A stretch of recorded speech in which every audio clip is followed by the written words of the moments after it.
People often ask me about the benefits of homeschooling, or they want some studies to prove that homeschooling is going to be beneficial to their parents or their peers or their partner. But the reality is, homeschooling is what you make of it. I've seen homeschooling that feels like a horrible, rigid, tiny school where everything is regimented. And I've seen homeschooling that's complete neglect, where children are ignored and don't learn anything at all. And so homeschooling is really what you make it of it. And I've also seen so many children and families thrive through this curated, personalized, community-driven approach to education. So when we talk about benefits of homeschooling, we're going to talk about what the benefits can be if you choose to make homeschooling all that it can be. Number one benefit, spending time together as a family.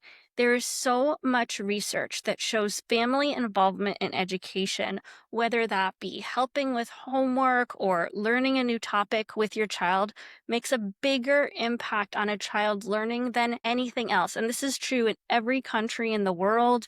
And it's true across all demographics. No matter how great a teacher is, it's that parent involvement that makes a difference. And also, the power of families spending time with their children. First of all, it's fun to spend time with your children. They grow up so fast and it's nice hanging out with them. That doesn't mean that you don't do any work and you're constantly entertaining your child until you're exhausted beyond belief.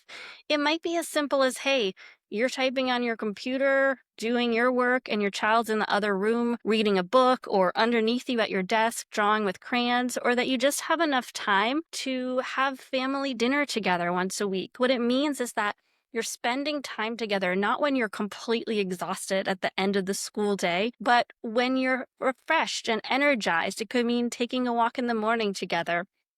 And there isn't that artificial separation between school life and home life where your kid comes home at the end of the day and you say, hey, what did you do? I don't know.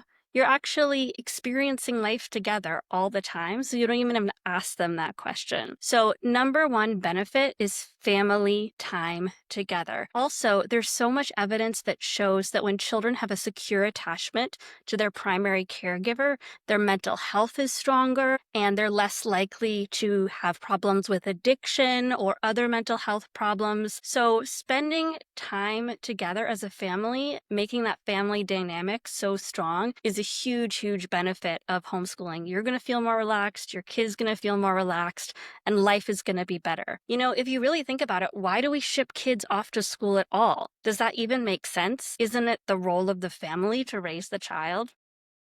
Number two benefit, one-on-one mastery learning. 1968, Benjamin Bloom published a groundbreaking study that shows that when children learn one-on-one at their own pace, they learn 90% faster than their peers. I have seen so many homeschooling kids go through the entire K through 8th grade math curriculum in 6 months. And it's simply because they're moving along when they're ready. They're not having to race and catch up or slow down when other kids don't get it. They're learning at the rate that works for them. And even if you're not homeschooling, it makes such a huge impact to simply sit with your child and do their homework. You don't have to be an expert in the topic. You can just learn along with your child. And there's some research from the Annenberg Institute on tutoring that shows that these results of super fast learning when it's one-on-one are true whether it's a parent caregiver or a trained teacher. And any teacher worth their salt will say, yes, a parent or a babysitter teaching a child one-on-one is going to be better than me teaching in a group setting. And the way that a lot of families structure their homeschooling is they set aside half an hour to an hour for math, half an hour to an hour for English language arts, and children learn independently with a curriculum or with their parent. If there's a lot of kids, it's really just enough to be there to support them as they go through their work. Or if you have the luxury of spending an hour with each kid while the other children do other activities, then that's great too. But the principle of mastery learning is that you're learning at your own rate. And what's really exciting is that since homeschooling has grown 5x since before the pandemic, there are so many resources that have emerged that children can use for one-on-one mastery learning, whether that's a learning app, like Homer or Brain Pop, or something like a nature-based curriculum like Blossom and Root or Wild Reading that is more in the outdoors and hands-on. So you have plenty of resources to support you. All right, number 3, love of learning. So parents often ask, how do I inspire my child to love learning? And the truth is, you don't need to inspire your child to love learning. Any parent who has heard their child say, why, until you just want to kind of shoot yourself in the head at some point, or any parent who has seen their child struggle to walk and fall and try again and fall and try again, sees this burning desire to learn in children. What children aren't inspired to do is boring homework where they have no context for what they're learning. Why are you learning long division? I don't know. You just have to. What kids aren't inspired to do is sit at a desk for 6 hours a day. So what's exciting is that in homeschooling, you can choose curriculum that corresponds well with your child. Some children are going to do really great with a learning app or a video game-based curriculum. Other kids are going to do a lot better reading books. Every child has different curriculum that they're going to respond well to, and there's just so many resources available to support them, whether that's local classes or a different type of curriculum. And so the love of learning, that's the next benefit of homeschooling. Now, huge benefit of homeschooling, time for self-directed learning. And again, this is an example of how homeschooling is really what you make of it. If you schedule your entire calendar with activities, and this is a mistake I see a lot in early homeschoolers, they're not going to have time for mind wandering. It's so beautiful when a child has 3 or 4 hours a day in their own space to simply pick up a book or fiddle around in the garden or space out and think or play with a friend. Look up mind wandering on Google and you'll see how vital it is that children have that space where they get bored and then they entertain themselves and then they're focused on one thing and then maybe they're drawing and then they have another activity. When these wheels are turning independently, that's what leads to creativity. So I definitely suggest that you try to leave at least 3 or 4 hours a day for mind wandering and resist your own impulse to entertain your child. What you can do is set up a space in your house where there are different tools and resources available to support your child. Maybe that's books, maybe that's art supplies, maybe that's a table, maybe that's space for them to bounce around, but having that space with tools and resources where they can guide their own learning. And perhaps if this is a little bit more challenging for your child, even creating kind of a dynamic where you say, okay, between 2 and 5 in the afternoons when I work and you play, and then we're going to come together and have a snack together and talk about what we did. Self-directed learning, mind-wandering, huge benefit. This can be a little bit more tricky for kids who start homeschooling later. Children who've been to school for 6 or 7 years might be used to being told what to do, and it can be more difficult for them to understand how to take advantage of that empty space. And so in this case, we often recommend that there's just a period of no school, no formal education for a while until they can find their own way in their own freedom. Next benefit, customized socialization. So what's often the biggest criticism of homeschooling, socialization, I find it to be the greatest strength. We have this idea that putting kids together in a group with their own peers with little supervision is good for learning social skills. I personally think it's terrible for learning social skills. And if you want to learn more about this topic, I recommend a book called Hold On to Your Kids by Gordon Neufeld and Dr. Gabor Mate. This idea that kids learn to socialize by being with others their same age has only been around since after World War II, and there's very little documentation to show that it's accurate. Where kids really do learn to socialize is, first of all, having that secure attachment with a primary caregiver, which comes from spending time around you, feeling safe with you. And then the other way that they learn to socialize is by watching how adults socialize. You wouldn't send your child to a kid their same age to learn math. Why would you force them into a group of other kids who have no idea how to socialize well? But in homeschooling, The groups are often mixed age. There's grandparents there, there's families there, there's older teens, there's younger kids who they can support. This is an effective way to learn to socialize. And the other thing is that socialization doesn't have to happen 9 hours a day. That's exhausting. I don't want to hang out with my friends 9 hours a day. Socialization and homeschooling can be curated for each family and each child. So if a child is more shy and they're young and they just want to spend time with you, that's cool. But maybe you want to spend more time with adults and you say, hey, we need to carve out time for me to socialize. And you go to the homeschool group. They can sit outside and watch. That's fine. And you get the socialization that you need and they observe you. Maybe when they get older, they want to have 1 or 2 play dates a week. Great. And maybe you have a 6-year-old who just loves hanging out with friends and they want to go to a co-op once a week. They want to do an art class on Thursdays. They want to go to all the meetups. That's great. You're following their lead.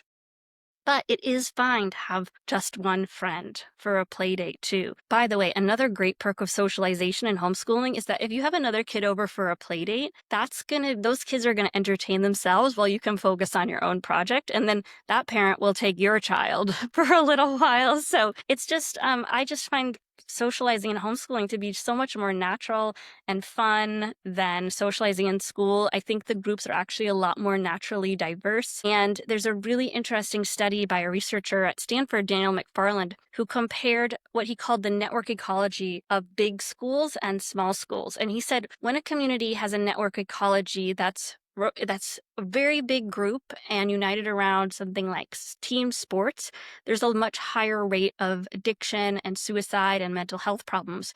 But when you have a smaller community that's united around a shared value of education, there's a lot better mental health. And what could be a more perfect example of a small community united around a shared value of education than homeschooling? If you doubt me at all, I recommend that you listen to our episode about the homeschoolers who went to college, from homeschool to college. It's 6 homeschoolers.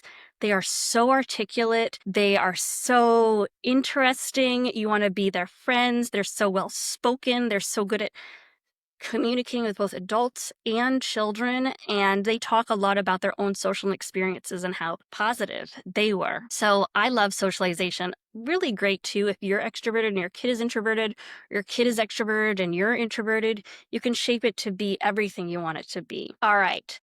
The next thing that is such a great benefit of homeschooling is world travel. When you're not married to a particular school, you can go wherever you want to go. There's nothing holding you back. And maybe you want to travel the world and be a world schooler. You can do whatever you want to do as a family without that constraint of school. Now, the last benefit I'm going to talk to you about is one that you might find funny, but is quite serious. Can anyone guess what it is? Sleeping in. Every now and then, people in a homeschooling group ask, what's the best part of homeschooling? And I'm really surprised to see how often sleeping in is mentioned. It might, seem funny, but even the New York Times published an economic case for letting teenagers sleep in. The American Academy of Sleep Medicine recommends preteens get 9 to 12 hours of sleep at night. There have been school in New Orleans after Katrina, they had their middle schoolers start going to school from 2 to 10 p.m. and all of the achievement scores went up. So people need different levels of sleep. There's also been research on different chronotypes. Some people are morning people, evening people. Some people like to take naps during the day. Sleep is so important and it's wonderful and it's vital to get the amount that you need. And actually, this does bring us back to the point of one-on-one mastery learning, because if you do decide to do that approach of mastery hours, an hour of math, an hour of English language arts, I suggest choosing a block of 2 hours where your child is most fresh. For me, that block is definitely around 9 to 11 in the morning, 10 to 12 p.m. in the morning. For some people, it's going to be 7 a.m. to 9 a.m. Other people thrive in the afternoon. Some teens are going to want to start in the evening. When you're well rested, well fed, that's the best time for that highly focused creative energy. Next benefit, I almost forgot to mention. Actually, that wasn't the last one. I have a couple more. So homeschooling can be much more affordable than public or certainly private school. If you have 3 kids, imagine the cost of sending them to a private school versus hiring a teacher.